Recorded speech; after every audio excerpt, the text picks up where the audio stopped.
આજ રોજ રાજકોટ સિટીની અંદર મહોરમનો જે આગામી તહેવાર છે, આવતીકાલે કતલની નાઇટ છે અને એના પછીનું જે મહોરમના તાજિયા જે નીકળનાર છે, તો એ રાજકોટના તમામ સંવેદનશીલ વિસ્તારમાં ફૂડ પેટ્રોલનું આયોજન કરવામાં આવ્યું છે. શાંતિ સમિતિઓ કરવામાં આવી છે અને આજે માનનીય પોલીસ કમિશનરની અધ્યક્ષતામાં એ બધા જ આગેવાનો અગ્રણીઓ સાથે કોઓર્ડિનેશન મિટિંગ અને શાંતિ સમિતિની બેઠક પણ કરવામાં આવી છે.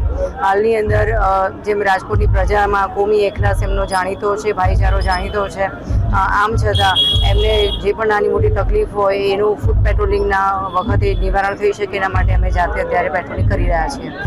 જે તે વિસ્તાર જે અમારે અહીંયા 250થી વધારે તાજિયા નાના મોટા નીકળતા હોય છે, તો એની અંદર તમામ પોલીસ સ્ટેશનની અંદર તમામે જવાનો જે છે એ પોતે પોતપોતાના વિસ્તારની અંદર ફ્લેગમાં એમના જે સિનિયર ઓફિસર સાથે કરશે. એટલે બધી જગ્યાએ સંખ્યા જુદી જુદી છે. ના, હવે એવી કોઈ ઘટના રાજકોટની અંદર આજ દિન સુધી બની નથી, કારણ કે બધા જ કોઓર્ડિનેશન સાથે કામ કરતા હોય છે અને એવા કોઈ પણ તત્વો હશે તો એના ઉપર સોશિયલ મીડિયા મોનિટરિંગ પણ આપણું ચાલી રહ્યું છે.